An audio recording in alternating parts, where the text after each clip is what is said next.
and welcome to the session. My name is Akshay Kumar, and I'm working with the IGNOU in School of Computer and Information Sciences. I'll be discussing with you about the course called MCS 12, that is Computer Organization and Assembly Language Programming. So we will have several. There is something. Okay. So there are several issues related to this particular course. There are several concepts which have been discussed with this particular course, and I'll be discussing with you in some of these sessions, which we'll be having over a period of, let's say, 2 to 3 weeks. Now, this is, before we go to discussion on this particular course, I would like to share a few guidances with you. And the very first guidance is that please download your program guide from the website. If you are a PGDCA student, or you are an MCA student, or a BCA student, there is a separate program guide on the page of the school, www.ignou.ac.in. There you can go to the school's page, that is School of Computer and Information Sciences page, and download the document called Program Guide. Because the program guide is one such document which contains all the details about whatever you have to do in a particular program. So that is the first piece of advice. The second piece of advice which I would like to do is, many students are complaining that they have not received the material. Well, eGyanKosh is one such website which has been created for you people, right? That particular site contains all the course material of IGNOU. So if you are an MCA student or PGDCA student or BCA student, there will be content for you available over there, and you can download that particular content. तो एक तरीके से मैं ये कहना चाह रहा हूं कि देखिए, आपके पास रिसोर्सेस हैं, उनको इस्तेमाल करना शुरू कीजिए. बहुत सारे रिसोर्सेस हैं, IGNOU ने बहुत सारे रिसोर्सेस वेब पे अवेलेबल आप ही लोगों के लिए करा रखे. और तीसरी एडवाइस जो मैं देना चाहता हूं, ये सबसे ज्यादा इंपॉर्टेंट है. देखिए, कंप्यूटर साइंस के कोर्सेज में एक बहुत ही टिपिकल फिनोमेना मिलेगा आपको कि आपको प्रॉब्लम सॉल्विंग के लिए ये यूज करने पड़ते हैं सारे कोर्सेज. कहीं ना कहीं problem solving is one of the domain. ये नहीं है कि आपने कोर्स पढ़ा और आप इमीडिएटली प्रोडक्टिव हो गए या सिर्फ नॉलेज गेन करने से आपको सब कुछ हो जाएगा. कंप्यूटर साइंस एक ऐसा डोमेन है जिसके अंदर आपको बिना प्रैक्टिस किए, जैसे फॉर एग्जांपल अगर आप प्रोग्रामिंग कर रहे हैं, अगर आप प्रोग्राम लिखेंगे नहीं तो आप कभी भी सीख नहीं पाएंगे. और प्रोग्राम ऐसे लिखने पड़ेंगे जो आपने पहले नहीं किए, उनको भी लिखना है. और इसी तरीके का कोर्स जो हम लोग डिस्कस करने जा रहे हैं, MCS 12, that is computer organization and assembly language programming, इसमें भी आपको कहीं ना कहीं प्रैक्टिस का बहुत बड़ा रोल है. और मैं आपसे एक्सपेक्ट करता हूं कि आप प्रैक्टिस शुरू करेंगे. एक बहुत ही सिंपल चीज जो चौथी एडवाइस में आपके लिए कहना चाहता हूं, आप अपने सेल्फ हेल्प ग्रुप्स बना सकते हैं. छोटे छोटे ग्रुप्स में आप अपने फ्रेंड्स के लेवल पे बहुत टॉपिक्स का डिस्कशन भी कर सकते हैं. क्योंकि मैंने ये नॉर्मली पाया है, मैं whenever I talk to my students or when we get feedback from our students, what we found that there are small little concepts where student err. उनकी error है उसमें, they are not able to actually comprehend some of the small things, small concepts. ऐसा नहीं कि समझ नहीं पाते, लेकिन छोटी छोटी मिस्टेक्स रह जाती हैं. और वो छोटी मिस्टेक्स बहुत नुकसान करती हैं जब आप उसको अपने आप को प्रेजेंट करने लगते. तो इसलिए मेरा आपको ये राय है, ये मेरा सुझाव है, this is my humble request to all of you, कि आप कृपया please do lot of practice, बहुत प्रैक्टिस करें, बहुत अच्छे से करें, and you will be really enjoying this particular thing. Now about the computer organization course. Now this is, computer organization is one of the most fundamental course for the students of computer science. क्योंकि ये आपको computer के अंदर की बात बताता है. This talks to you about the inside. It details the inside कि कैसे काम हो रहा है, क्या काम हो रहा है. And because of this, you will be able to explain, you will be able to even make better programs in the long run. जैसे बहुत, ये बेसिकली हम ये कहते हैं कि एक डिफरेंशिएशन क्रिएट करता है आपकी कंप्यूटर साइंस की थिंकिंग के बारे में, अब प्रॉब्लम सॉल्विंग के बारे में.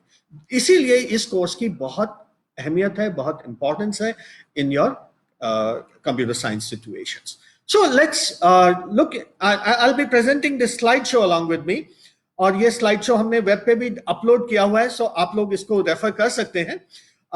ये जो पर्टिकुलर सेशन आज मैं यूज करने जा रहा हूं, ये ब्लॉक 1 यूनिट 1 और ब्लॉक 1 यूनिट 2 से रिलेट करता है, और ये MCS 12 कोर्स से रिलेट करता है. ये मैं आपको पहले बता चुका हूं. सो आप इसके ऊपर फोकस करें, और बहुत सारे फिगर्स वगैरह जो उसके आपके यूनिट्स में हैं वो हम यहाँ यूज भी कर रहे हैं, और आप उनको अपने ब्लॉक्स में भी रेफर कर सकते हैं.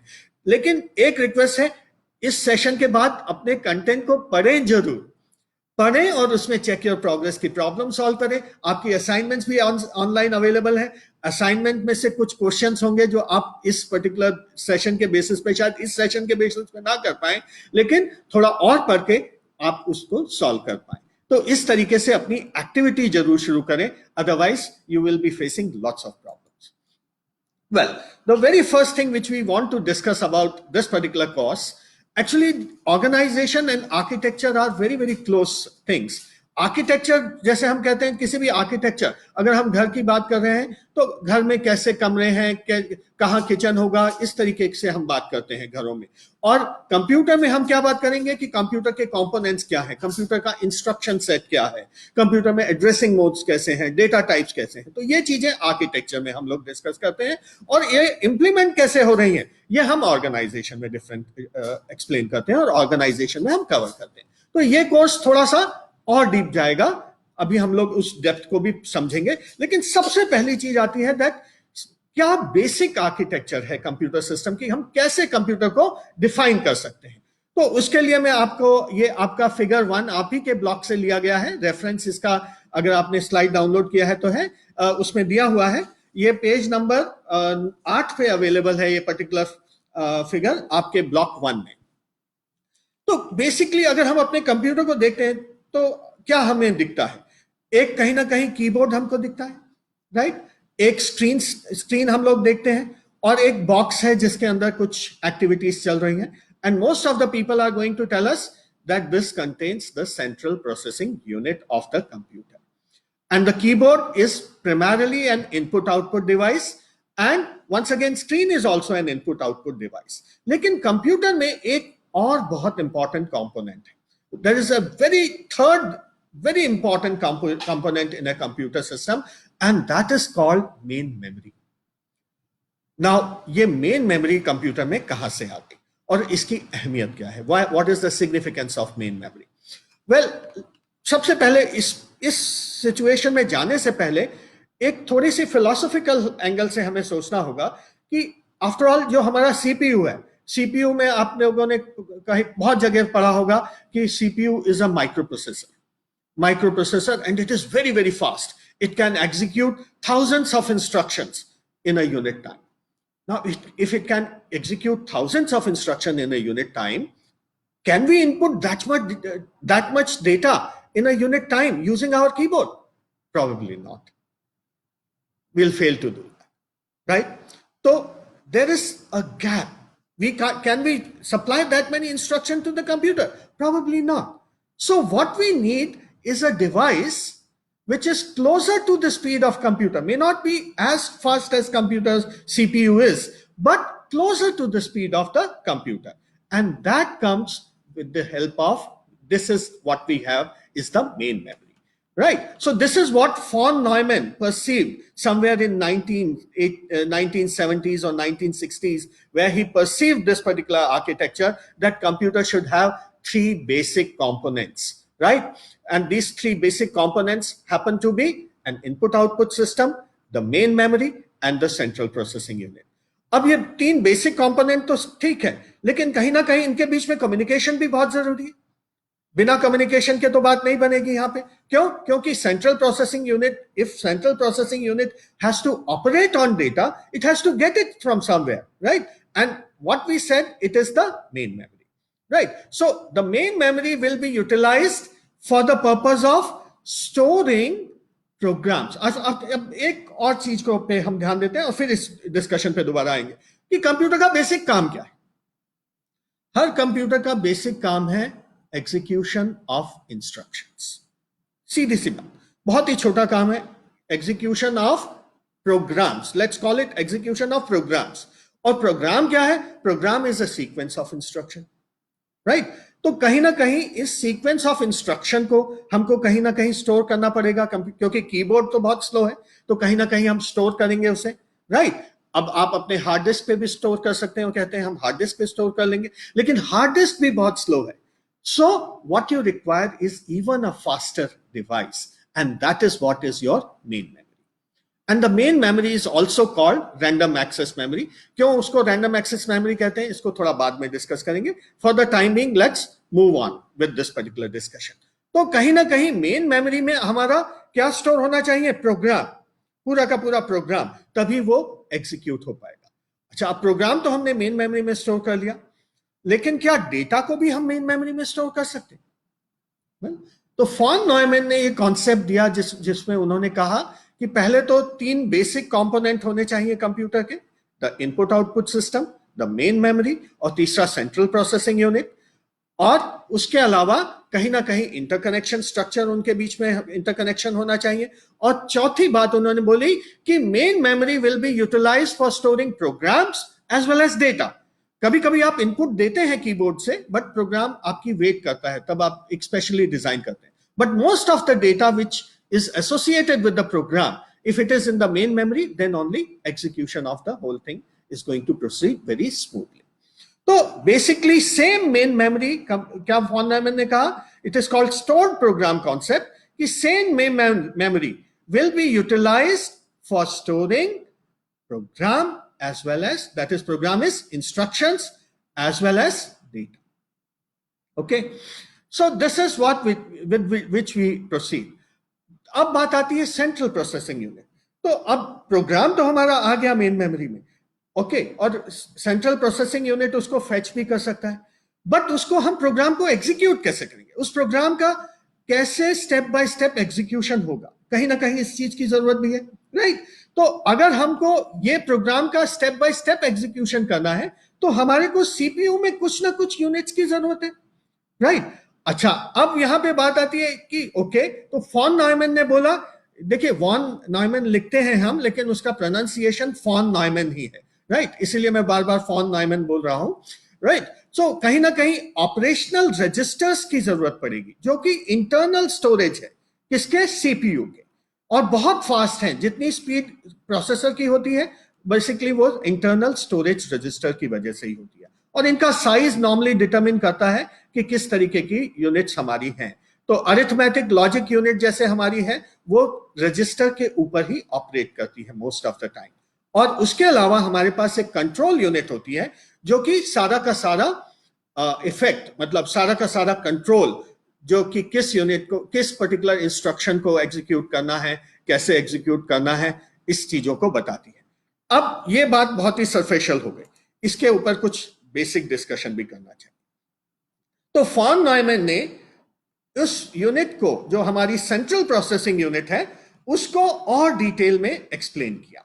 तो उन्होंने बताया कि कहीं ना कहीं विद इन द, ये अगर हम इसको सेंट्रल प्रोसेसिंग यूनिट समझे, थोड़ा सा ये देखिए कंट्रास्ट थोड़ा सा पुअर है, तो आप अपने ब्लॉक के जो फिगर्स हैं उनको रेफर करेंगे तो बहुत बेहतर होगा। ये फिगर 3 है जिसको हम रेफर कर रहे हैं, राइट? तो फिगर 3 को हम कहीं ना कहीं रेफर करने की बात करें। तो अब बात आती है कि स्टेप बाय, तो दोबारा से एक बार रिसाइकिल करते हैं, हमें क्या करना है? स्टेप बाय स्टेप इंस्ट्रक्शंस को एग्जीक्यूट करना है, नॉर्मली इन सीक्वेंशियल फैशन। उसके अलावा बहुत सारी चीजें हैं, but normally in a typical sequence instructions are to be executed. अब अगर इंस्ट्रक्शंस को एग्जीक्यूट करना है, तो कहीं ना कहीं ये इंस्ट्रक्शंस कहां पे स्टोर्ड है? मेमोरी में। डेटा कहां पे स्टोर्ड है? वो भी मेमोरी में। तो अब सीपीयू का क्या रोल होगा कि इंस्ट्रक्शन को एक एक करके पिक करे, कंट्रोल यूनिट जो सीपीयू की होगी वो क्या करेगी? उस पर्टिकुलर इंस्ट्रक्शन को क्या करेगी? इंटरप्रेट, समझेगी कि क्या करना है, क्या ऑपरेशन करना है, एडिशन करना है, मल्टीप्लिकेशन करना है, क्या ऑपरेशन करना है, राइट? और किस डेटा पे करना है, और फिर डेटा को मेमोरी से लाया जाएगा सीपीयू में, और तब जाके कहीं ना कहीं प्रोसेसिंग हो सकती है। तो एक तरीके से ये बेसिक स्ट्रक्चर हमें चाहिए हमारे सीपीयू में। किस टाइप की चीजें? डेटा लाने के लिए कहीं ना कहीं एक समझ होनी चाहिए और डेटा को एग्जीक्यूट करने के लिए। तो उसके लिए बहुत सारे ऑपरेशनल रजिस्टर्स जो है वो सीपीयू में होते हैं। और सबसे पहला ऑपरेशनल रजिस्टर जो हम लोग बात करने जा रहे हैं, that is called MAR, memory address register. Now ये जो देखिए ये यूनिट आपको जो इस डायग्राम में दिख रही है, ये कहीं ना कहीं मेमोरी है। और मेमोरी की बेसिकली अगर आप इसको इंटरप्रेट करें तो एक एरे है, कहीं ना कहीं एरे ऑफ ब्लॉक्स ही है, और हर ब्लॉक का एक नंबर है। यहाँ पे अगर आप देखें, हमने सारे नंबर्स इसमें डेसिमल में दिए हैं क्योंकि अभी आप बाइनरी नंबर से कंफर्टेबल नहीं है, राइट। तो इसलिए पहली यूनिट में ये नंबर सारे के सारे डेसिमल नंबर की तरह दिए गए हैं ताकि आपको पढ़ने में सुविधा हो। तो और यहाँ पे नंबर बिल्कुल सीक्वेंशियल है, 0, 1 एंड टिल 15 नंबर दिए हुए हैं, ठीक है। अब MAR का रोल क्या है?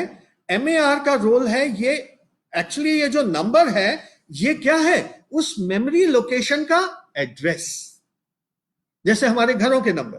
तो ये भी एक तरीके से मेमोरी लोकेशन का एड्रेस है, राइट। सो कंप्यूटर में ये जो मेमोरी एड्रेस रजिस्टर है, जो भी इंस्ट्रक्शन हमको फेच करनी है, जो भी इंस्ट्रक्शन हमको लानी है अपने कॉन्टेक्स्ट में, उस इंस्ट्रक्शन को कहीं ना कहीं उस इंस्ट्रक्शन को कौन पॉइंट करेगा? मेमोरी एड्रेस रजिस्टर, कि अब सीपीयू में ये इंस्ट्रक्शन लानी है या ये डेटा वैल्यू लानी है, तो उसका एड्रेस इस MAR में स्टोर होगा।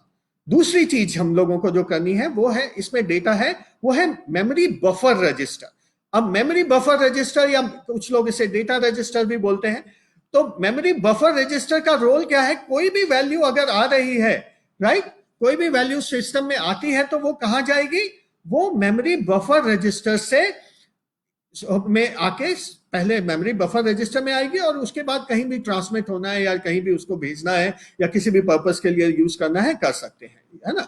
इसके अलावा जरूरी नहीं है मेमोरी बफर रजिस्टर में आए, अगर इंस्ट्रक्शन है तो इंस्ट्रक्शन रजिस्टर में भी कुछ माइक्रो प्रोसेसर्स उसको डायरेक्टली ला सकते हैं। ओके, तो एक हुआ मेमोरी बफर रजिस्टर। तीसरा हुआ प्रोग्राम काउंटर, PC, यहां पे नंबर है। अब प्रोग्राम काउंटर इस तरीके से समझिए कि आपका बहुत बड़ा प्रोग्राम है, मान लीजिए उसमें 100 इंस्ट्रक्शंस हैं और हर इंस्ट्रक्शन डिफरेंट लोकेशन पे है। मान लीजिए 0, 1 पे आपकी 100 इंस्ट्रक्शन है, तो कौन सी इंस्ट्रक्शन को सीपीयू प्रेजेंटली एग्जीक्यूट कर रहा है, इसका पता तो करना पड़ेगा। और ये particular information, this information is stored in PC। Okay, उसके बाद इंस्ट्रक्शन, अगर कोई इंस्ट्रक्शन है तो वो किसमें आके स्टोर होगी? Instruction register. और जितनी भी कंट्रोल सर्किटरी, मतलब बेसिकली इंटरप्रिटेशन, इंस्ट्रक्शन को इंटरप्रेट करना बहुत जरूरी है, तो सारी की सारी इंटरप्रिटेशन सर्किटरी जो होगी वो कहीं ना कहीं इस इंस्ट्रक्शन रजिस्टर से रिलेट करेगी। ओके, और इसके अलावा यहां पे आप देख सकते हैं ALU और एक्यूमुलेटर, AC। नाउ एक्यूमुलेटर बहुत ही, जब फॉन नॉयमैन ने पहली मशीन डिजाइन करी थी तो उन्होंने सबसे पहला जो रोल दिया था, उन्होंने कहा था कि एक्यूमुलेटर ही एक मेजर रजिस्टर की तरह यूज हो। लेकिन आज के मशीन्स में वो बदल गया है, उसके बारे में जैसे जैसे हम आगे बढ़ेंगे उनके बारे में पढ़ते जाएंगे और समझते जाएंगे। देखिए, फ्लेक्सिबिलिटी अपनी थिंकिंग में रखना बहुत जरूरी है। अभी ये नहीं कि बस फॉन नॉयमैन आर्किटेक्चर है और सिर्फ ऐसा ही है, अब तो फॉन नॉयमैन से बहुत आगे भी हम चल पड़ रहे हैं, लेकिन ये बेसिक आर्किटेक्चर समझना हमारे लिए जरूरी है। तो AC की जहां हम बात कर रहे हैं, accumulator register, it's one of the most important register, क्योंकि this is the register where one of the operand of the processing is stored, right? तो ये बेसिक पूरा ऑपरेशन है इस पर्टिकुलर कंप्यूटर का। अब मान लीजिए मेरे को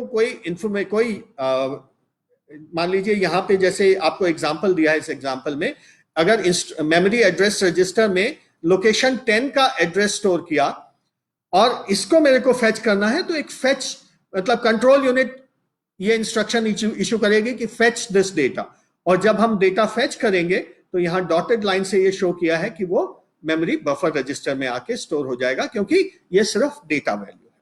तो एक तरीके से ये छोटा सा एग्जांपल है जिसको आप समझ सकते हैं अपने वर्ड्स में और पढ़ भी सकते हैं, आपके ब्लॉक में भी ये दिया हुआ है बहुत डिटेल में।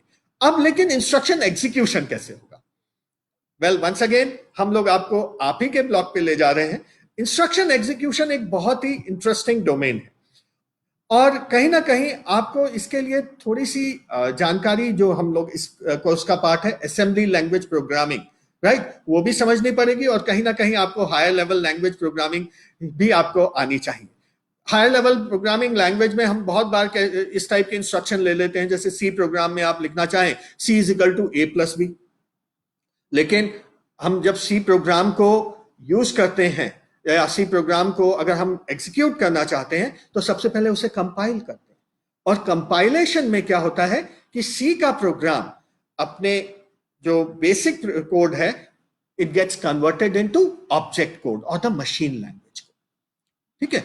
और वो मशीन लैंग्वेज, यहां पे जो हम लोग कंप्यूटर की बात कर रहे हैं, वो कंप्यूटर कहीं ना कहीं मशीन लेवल लैंग्वेज में इस चीज को समझता है। अब लेकिन हमने यहाँ पे मशीन लेवल लैंग्वेज यूज नहीं करी है, हमने थोड़ी सी लोअर लैंग्वेज यूज कर रहे हैं यहाँ पे।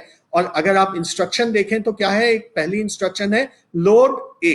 Now load A is very simple instruction. ये डायग्राम भी आपके पेज नंबर 11 पे है आपके उसमें, और उससे ऊपर ये इंस्ट्रक्शंस बताई गई हैं। तो सबसे पहली इंस्ट्रक्शन अगर हम यहाँ पे देखना चाहें तो वो है लोड ए। लोड ए का क्या मतलब हुआ कि जो कंटेंट मेमोरी लोकेशन ए में स्टोर्ड है, अब ए देखिए ये जो वेरिएबल नेम है ए बी और सी हमने यूज किए हैं, लेकिन टेक्निकली जब मशीन लैंग्वेज में कन्वर्ट होंगे ए बी सी तो ये मशीन लोकेशंस में ही कन्वर्ट होंगे। यहां एग्जांपल की तरह हमने दिखाया है कि A is location 13, B is location 14 and C is at location 15। तो अब हमारी जो C is equal to A plus B एक मशीन जो प्रोग्राम था, प्रोग्राम का एक स्टेटमेंट थी, वो मशीन लैंग्वेज, ये मशीन लैंग्वेज नहीं है, कौन सी लैंग्वेज है, ऑलमोस्ट असेंबली लैंग्वेज। और ये असेंबली लैंग्वेज हम ब्लॉक 4 में पढ़ेंगे इस बारे में, ओके। लेकिन वो 8086 प्रोसेसर की है, यहाँ पे थोड़ी सी डिफरेंट है। यहाँ पे हम क्या एज्यूम कर रहे हैं कि सिर्फ एक ही ऑपरेंड है, ओके। और इंस्ट्रक्शन क्या है, लोड ए। लोड ए का क्या मतलब हुआ, जो मेमोरी लोकेशन ए में कंटेंट है वो आप लोड किसमें करेंगे, लोड किसमें करेंगे, obviously accumulator was the register जिसमें सारी प्रोसेसिंग होनी है, तो एक्यूमुलेटर रजिस्टर में वो जाएगा, ठीक है। तो ए को हमने एक्यूमुलेटर में लोड किया, और उसके बाद एक इंस्ट्रक्शन एग्जीक्यूट की, add memory content of memory location B. अब देखेंगे इसका कैसे इंप्लीकेशन होगा, इसको हम कैसे एग्जीक्यूट करेंगे इंस्ट्रक्शंस को, और उसके बाद जो उसका रिजल्ट है उसको हम स्टोर करेंगे सी में। तो इससे क्या होगा, हमारा पूरा का पूरा इंस्ट्रक्शन कहीं ना कहीं एग्जीक्यूट हो रहा है। लेकिन अब ये कंप्यूटर कैसे एग्जीक्यूट करने जा रहा है इस पूरी चीज को, इसको समझने की कोशिश करते हैं। तो सबसे पहले जो हमारी यहाँ पे इंस्ट्रक्शन है लोड ए, अगर आप देखें तो यहाँ पे प्रोग्राम काउंटर का जो वैल्यू स्टोर्ड है वो 1 है, मतलब पहली, और 1 लोकेशन किसकी है, इस लोड ए की। तो जब हमने प्रोग्राम काउंटर ए 1 स्टोर किया है, और जब हमने ये लोड ए इंस्ट्रक्शन एग्जीक्यूट करनी है तो मशीन इस इंस्ट्रक्शन को फेच करेगी। अब कैसे वो फेच करेगी उसका बड़ा इंटरेस्टिंग एग्जांपल आपको देते हैं। तो सबसे पहले क्या होगा, पीसी की वैल्यू ट्रांसफर किसमें करनी पड़ेगी, एमएआर में, मेमोरी एड्रेस रजिस्टर में। क्यों, क्योंकि फेचिंग के लिए एड्रेस तो उधर डालना पड़ेगा, है ना। सो पीसी, तो सबसे पहला स्टेप क्या हुआ एग्जीक्यूशन के लिए, पीसी का कंटेंट, ये आपको नहीं करना है, ये मशीन कर रही है, लेकिन समझना है आपको बस, है ना, इसलिए घबराना नहीं है इसमें। तो content of PC is transferred to MAR, okay. उसके बाद कंट्रोल यूनिट, ये कौन इंस्ट्रक्ट करेगा, कंट्रोल यूनिट। उसके बाद कंट्रोल यूनिट ही इंस्ट्रक्ट करेगी कि एमएआर का कंटेंट बस पे फ्लोट करिए, एड्रेस बस पे। वो कंटेंट एड्रेस बस पे जब हो जाएगा फ्लोट, तब ये जो है कंट्रोल यूनिट फिर इंस्ट्रक्ट करेगी कि रीड करिए उस लोकेशन से कंटेंट। तो रीड करेंगे, और यहां पे एमएआर के अंदर हमने क्या किया था, 1। तो एमएआर, ये हमारी कंटेंट क्या था, लोड ए। ये कहां पे अब ट्रांसफर होगा, टेक्निकली ये कंटेंट आके इंस्ट्रक्शन रजिस्टर में कॉपी हो जाएगा, जो कि यहां पे स्टेप के एग्जीक्यूशन के बाद आप देख रहे हैं, राइट। तो ये क्या हुआ, basically the effect of this particular execution, the fetching of instruction, ये अभी पूरा एग्जीक्यूशन नहीं हुआ है, ये सिर्फ क्या हुआ है, fetch, instruction fetch is completed. Now instruction fetch is completed. उसके बाद सीपीयू नेक्स्ट स्टेप पे क्या करेगी, इसको डिकोड करेगी। तो डिकोड क्या कहता है कि मुझे क्या करना है, इस इंस्ट्रक्शन में लोड करना है ऑपरेटर, लोड करना है ऑपरेंड ए, और ए बेसिकली क्या है, एक मेमोरी लोकेशन फिर से। तो अब इस सिचुएशन में क्या होगा, the next set of sequence will once again MAR में वैल्यू जो A का एड्रेस है, A का एड्रेस 13 वो स्टोर होगा, उसी तरह से फिर दोबारा से ऑपरेंड फेच होगा, वो MBR में स्टोर होगा, और उसके बाद हमारी राइट सॉरी ये पर्टिकुलर सॉरी यहां पे इंस्ट्रक्शन लोड ए ही है, राइट सॉरी। सो जैसे ही लोड ए पे हम दोबारा से रिपीट कर रहे हैं, क्या होगा, ए का कंटेंट फेच होगा और वो किसमें ट्रांसफर हो जाएगा, accumulator register. So this is the essence. Instruction execution complete कब हुआ, जब हमारी पूरी की पूरी sequence of operation which is पहला fetch of instruction, then execution, then decoding of instruction, उसके बाद उसका एग्जीक्यूशन, कंटेंट वहां पे स्टोर हो गया। ओके, नाउ मीनवाइल जब आप पीसी को ट्रांसफर करते हैं एमएआर में फेच के लिए, तो कंट्रोल यूनिट इसकी वैल्यू को इंक्रीमेंट कर देता है for to the next instruction to be executed. तो this is what you can see that PC now contains 2। So instruction आ गई तो पीसी की वैल्यू भी it will also get incremented, and the value result of total execution of this instruction that you will get content in the you will get loaded A's content will get in the accumulator register. Okay, थोड़ा सा difficult है लेकिन पढ़ना जरूरी है इसके लिए, है ना। थोड़ा सा आपको बेसिक आइडिया लगा होगा कि क्या कर कैसे रहे हैं, है ना। और ये एक्सप्लेनेशन जो हम लोग कर रहे हैं, जो बात कर रहे हैं, या आपके ब्लॉक्स में है, तो अब आप थोड़े से उसको पढ़ेंगे तो आपको बेहतर तरीके से ये समझ में आएगा। अभी लेकिन बात खत्म नहीं हुई, अभी उसके बाद हमारा सेकेंड इंस्ट्रक्शन फेच होगी। सेकेंड इंस्ट्रक्शन क्या है, ऐड बी। अब यहां पे बी जो है वो कहां पे आके स्टोर हो जाएगा, operand, once again B MBR में वैल्यू आएगी बी की, और ए और बी को, ए किस में है, एक्यूमुलेटर में, बी किस में आया, एमबीआर में। तो अब क्या इंस्ट्रक्शन एग्जीक्यूशन होगा, ऐड। कौन परफॉर्म करेगा, एएलयू। एएलयू का जॉब, यहां पे एएलयू का जॉब आ रहा है। लोड में सिर्फ इन दोनों के जॉब से हो जा रहा था कि फेचिंग किया, एसी में ट्रांसफर कर दिया, कहानी खत्म हो गई। लेकिन यहां पे हमारा एडिशन भी होना है, तो एडिशन के लिए किसका रोल आएगा, arithmetic logic unit which is ALU, right. So वहां पे जाके हमारा एडिशन होगा, एडिशन होते ही द इंस्ट्रक्शन गेट कंप्लीटेड।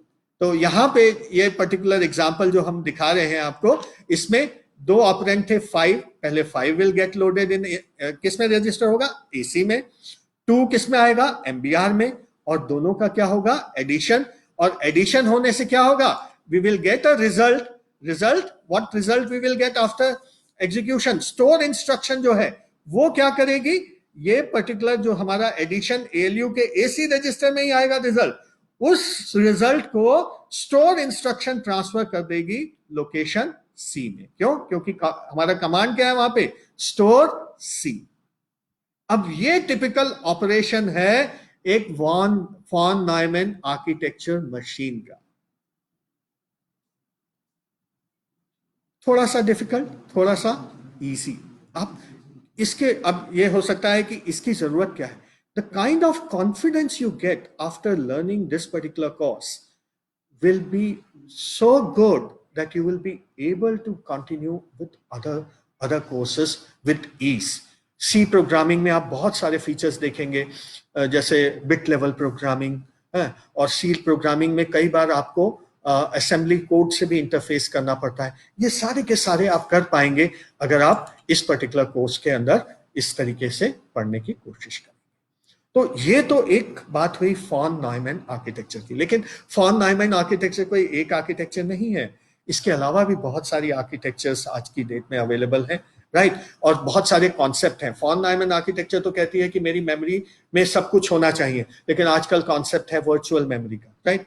अभी फॉन न्यूमैन आर्किटेक्चर कहती है only main memory is important, but then we have caching which enhances the speed of the microprocessor, है ना। तो कहीं ना कहीं ये सारी की सारी चीजें धीरे धीरे हम लोग पढ़ना चाहेंगे, so that we feel comfortable about the machine which we are using. But in addition programming में भी कहीं ना कहीं मेरे को हेल्प मिलनी चाहिए। तो उसके लिए हम सबसे अब बात करने जा रहे हैं binary arithmetic using fix point arithmetic.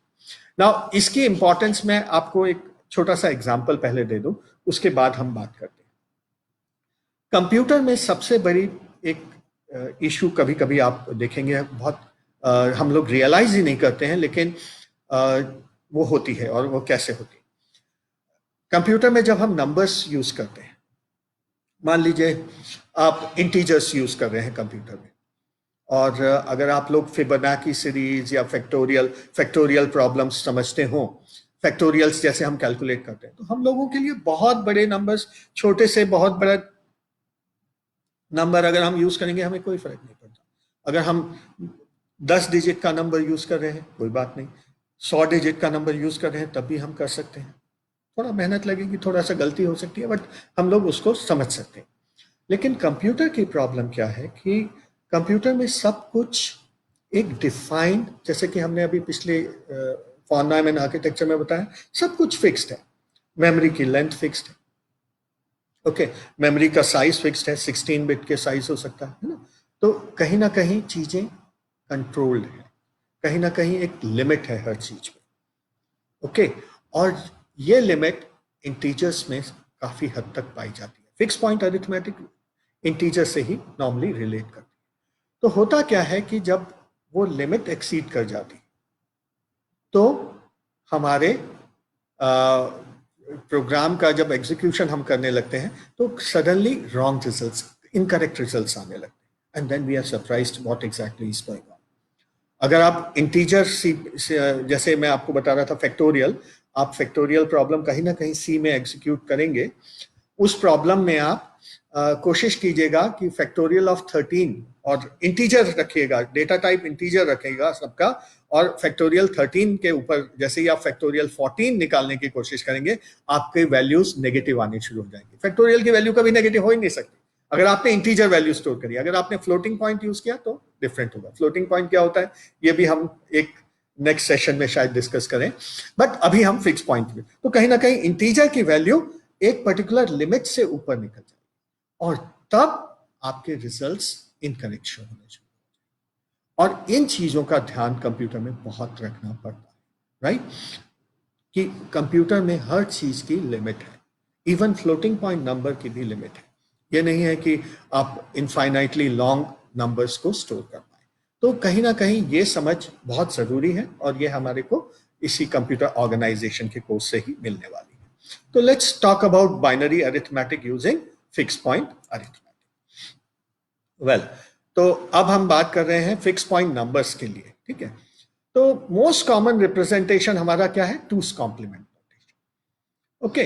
तो टूस कॉम्प्लीमेंट नोटेशन, अब देखिए, टूस कॉम्प्लीमेंट, सबसे पहले तो कोई भी नंबर आपको रिप्रेजेंट करना है कंप्यूटर में, राइट, तो वो बाइनरी में रिप्रेजेंट करेंगे और कोई तरीका है नहीं, तो बाइनरी में करेंगे। एक उसमें सिंपल सी चीज है, अगर मान लीजिए +20 है तो +20 में प्लस, अब प्लस है साइन, तो साइन को हम कैसे रिप्रेजेंट कर सकते हैं पहले तो, है ना। तो कहीं ना कहीं साइन का रिप्रेजेंटेशन बहुत सिंपल है, +0, प्लस को हम कह सकते हैं 0 और नेगेटिव को कह सकते हैं माइनस, राइट। तो कहीं ना कहीं साइन के लिए रिप्रेजेंटेशन आ गया सबसे पहला। उसके बाद उस 20 को हम कन्वर्ट करेंगे बाइनरी में, कैसे करेंगे उसकी बात करेंगे, ठीक है। तो वो बाइनरी में उसका मैग्नीट्यूड हम लोग स्टोर कर देंगे और स्टोर कर लेंगे बड़े आराम से। लेकिन ये पर्टिकुलर जो प्रोसेस है बड़े हमारे लिए बहुत नेचुरल है, कंप्यूटर के लिए भी बहुत नेचुरल है, पॉजिटिव नंबर्स के लिए कोई प्रॉब्लम नहीं आती। लेकिन जब कंप्यूटर का सर्किटरी डिजाइन होता है तो प्रॉब्लम आती है कि अगर +0 वैल्यू है या -0 वैल्यू है, दोनों के लिए सेम रिप्रेजेंटेशन, तो एक ही चीज के लिए दो रिप्रेजेंटेशन, कहीं -0 आ गया, आप 0 से इक्वेट कर रहे हैं चीजों को, और वो -0 आ गया, -0 इज ऑल्सो 0, राइट। लेकिन कंप्यूटर के लिए दो हो गया, +0 is different and -0 becomes different. तो कहीं ना कहीं इस साइन मैग्नीट्यूड रिप्रेजेंटेशन की ये प्रॉब्लम आ सकती थी। तो इसके लिए उन्होंने एक रिप्रेजेंटेशन फॉर्म क्या किया, ये एग्जिस्ट करता है मैथमेटिक्स में, जिसमें हम 9's कॉम्प्लीमेंट यूज करते हैं, 10's कॉम्प्लीमेंट यूज करते हैं, और उसको यहां पे हम कंप्यूटर में 1's and 2's complement use करते हैं, क्योंकि यहां बेस ऑफ नंबर, हमारे डेसिमल नंबर में नंबर बेस क्या है? 9 and 10, राइट।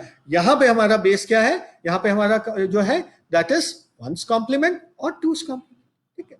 तो इस तरीके से वो नंबर रिप्रेजेंटेशन यूज होता है। अब बात आती है कि कॉम्प्लीमेंट जैसे और ये हम क्यों यूज करते हैं, ये थोड़ा सा ज्यादा एफिशिएंट है। ओके, अब यहां पे दो बातें मैं आपको स्लाइड के थ्रू बताना चाहूंगा।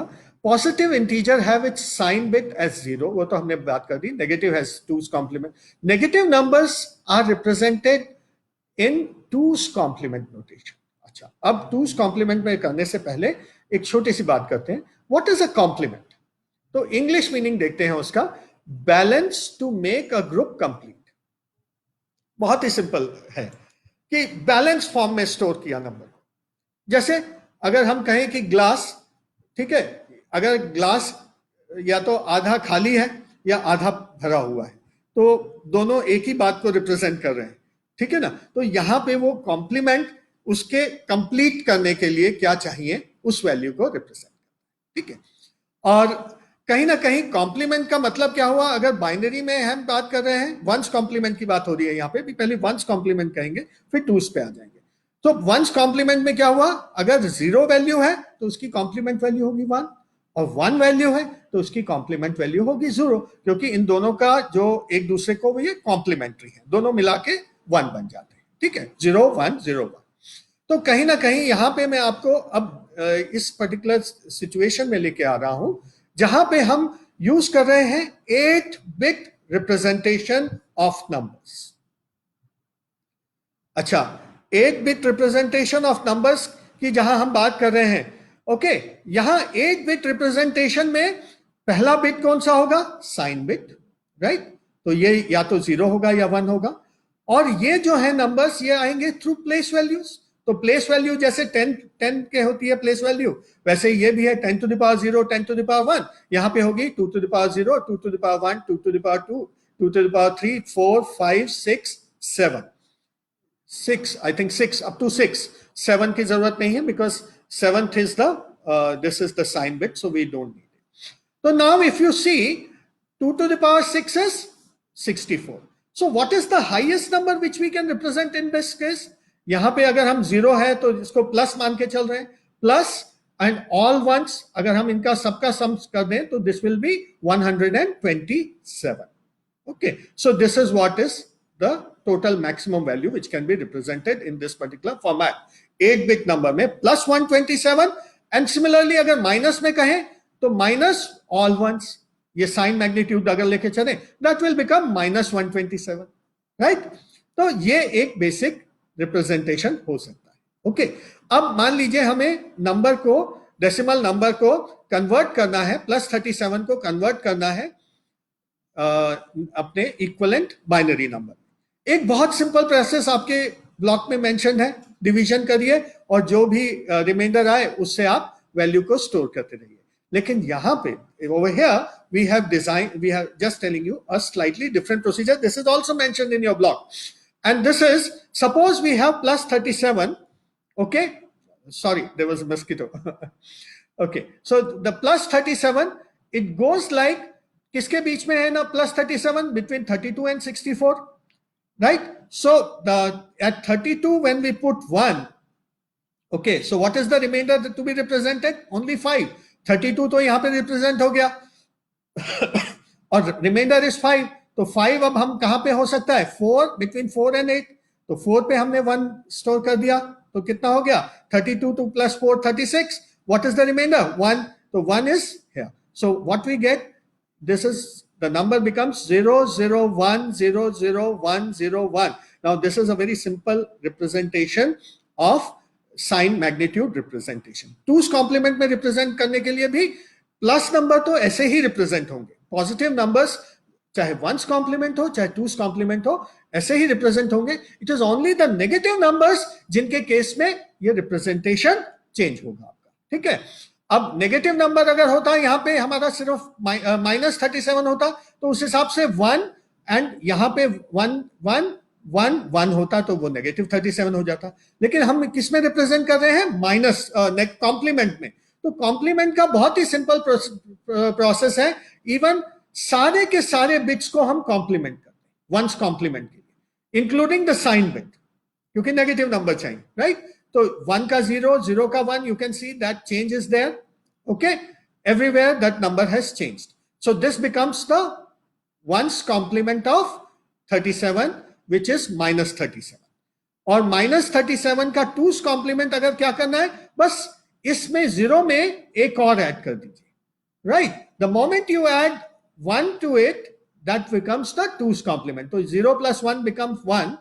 ओके, बिकॉज आप स्लाइड्स आपके पास ऑलरेडी हैं, आप देख सकते हैं, यहाँ पे 1 होगा, and like that you will find there is no further change. So the process which I just shown you is listed over here.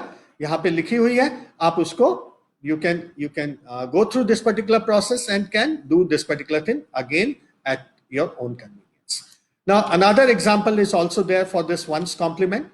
अब इस केस में क्या हुआ कि 100 के once again we do it because we do it quickly now. This time what we see, यहाँ पे 100 है, तो 100 is between 64 and 128. So 64 पे 1 आ गया, remainder is 36, 32 पे 1 आ गया, remainder is 6, 4 पे 1 आ गया, remainder is 2, and that's it. I think remainder was 4 only because 32 हमने subtract किया था. So 64, remainder is 36, 32, remainder is 4 only, and at 4 once we put 1 at 4, the whole thing gets completed. So this is the binary number in positive binary number. One's complement के लिए complement every bit, 2's complement के लिए add 1. जैसे ही हम यहाँ 1 add करेंगे तो 1 plus 1 becomes 0. So there is a carry, right? So ये carry 1 हो गया. So this one, these two are added, 1 plus 1 is 0. So there is another carry. So 0, this carry is here. So 0 plus 1, 1. So what you get is 1, 0, 0, and this. So what you really see that first, all these trailing zeros are left. It is in 2's complement. This is a direct method now. All trailing zeros are left as it is, and then first one is left as it is, and after that you take complement of each bit. That is how you get 2's complement, and 2's complement is very useful for binary arithmetic. Okay. अब देखते हैं कि किस तरीके से ये useful है, right. So this is the method. This slide shows the method, and I have already explained you the method, so you can always go through this particular method. Let's see with the help of how this particular information will be useful in addition. So there are 4 cases which we are going to show you, and the addition is 0 plus 0 is 0, 0 plus 1 is 1, 1 plus 1 is 0 with a carry 1. Please remember this. Okay, so this is the way it is, and if by any chance there is 1 plus 1 with a carry, then the addition addend bit will be 1 and carry 1. Beyond that, there is no other possibility, right? So these are with 1 carry, right? So this is how the whole thing works out. So let's say addition of 2 positive numbers. This is plus 68 and plus 38, and the addend should be 106, and you can simply add the 2 and you will get the result. Both are positive numbers, so obviously they are in the sign magnitude. 1's complement, 2's complement, all are the same, no difference, so it's okay. What about when you are using 2's complement notation, and there is addition of 1 positive and 1 negative number, and the positive number is greater. So when the positive number is greater, this is what the positive number is. You can verify this number, and the 38 is the minus. So 38 minus 38, you will first complement and get this minus 38. You can easily do that.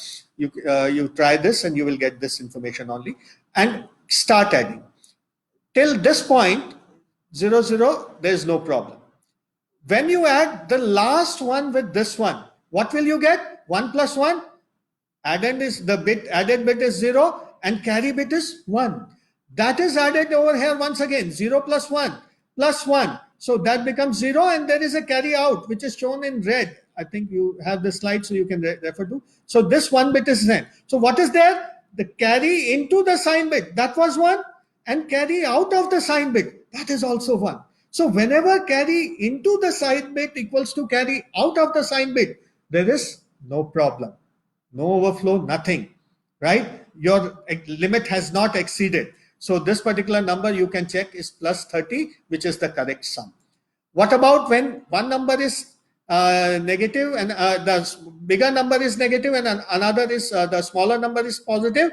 In that case, you will literally get, without any problem, you will simply get no carry out, no carry in, you will get the sum as it is. So you can try this particular thing out, and you can always ask questions at your, you have been given a lot of email IDs in your program guide, right? One of the email ID is your program coordinator. So you find any problem about any of the academic problems, you can refer to your program coordinator's email ID, and then it will be suitably forwarded to the person who will answer that question. So you can always ask question, right? Okay. Then addition of two negative numbers. Similarly, two negative numbers.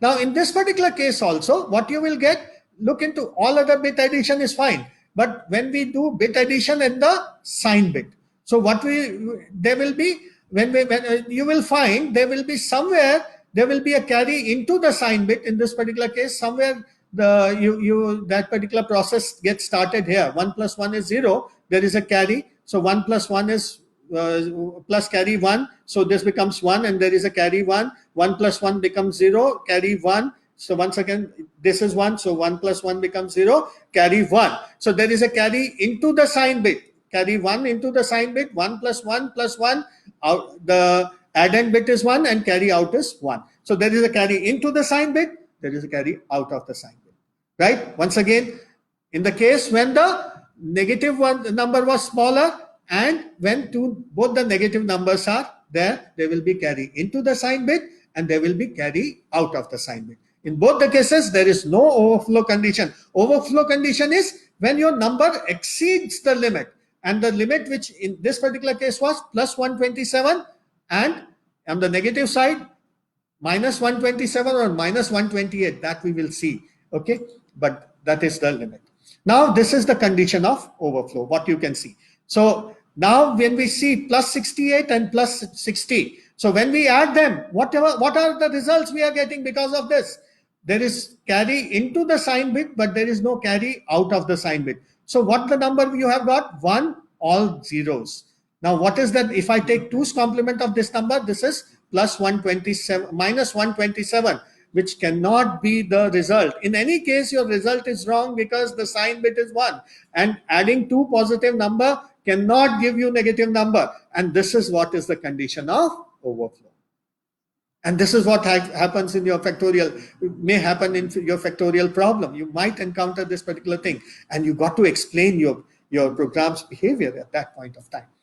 On the other hand, if we are doing the same thing for the minus numbers, minus 68 and minus 60, okay, when we add, we get this 1 followed by all zeros.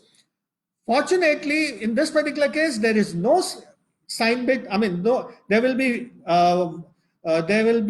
carry into the sign bit and carry out of the sign bit. You can check this once again, and what you will get is minus 128. In fact, 1 followed by all zeros is a 2's complement notation for minus 128. How you can get it? You can not get it because there is no plus 128 you can represent, so you cannot get through that. Rather, you take plus 127, takes 1 complement of it, 2's complement of it, sorry, take 2's complement of it, you will get this value, 1, 0, and in the last 1, and you subtract 1 from it, you will get minus 128. It is 1 followed by all zeros. So in 2's complement notation, you get to represent one more extra. So now there is only one representation for 0, and that is just the 0. The 0, 0, 0, and the sign bit is also 0. Okay, so this particular 1, 0, 0 actually becomes negative 128. Okay, so this is not negative 0. This is minus 128. So in science 2's bit complement notation, it's very natural for computer. This particular thing comes very naturally, and computer is able to do all the things. So most of the time in exams, you will be getting situations where the addend is more than plus 1, addend is 128 plus overflow. But the sum, if it is minus 128, no overflow. You have to be careful, right? Check your progress. So you have done a lot of study so far. We have been doing this particular session for almost 50 minutes, right? So you have this discussion. On the basis of this discussion, try to answer these questions. discuss with you with each other. They are very easy problems. Plus, answer your assignment problem. I don't think you will be able to do, because assignment problems consist of more information. You got to study the block one completely, then you will be able to answer most of the things. But you can try, after studying, you can try answering the things. Finally, about your queries, you can always make a query. The information is given in your program guide. Download it. Okay, download your program guide immediately. There are a lot of email IDs on which you can send your query, and all regional centers now have created a special email ID on which you can submit your assignments. Okay, so you should take the help of that particular link also while submit your assignments, but start working on computer organization and its fundamentals. Let me assure you, you will enjoy this. This is a very logical course, but then you have to practice. And once you practice, your logical abilities also gets refined. Your knowledge of other things related to computer will also enhance, and you will feel that, yes, you are becoming better, better and better, and you will feel proud of yourself. And that's what we want. We want you to be proud computer scientists who work in the industry and make us proud also on that particular matter. Thank you so much for today. Thank you, Gurdjieff.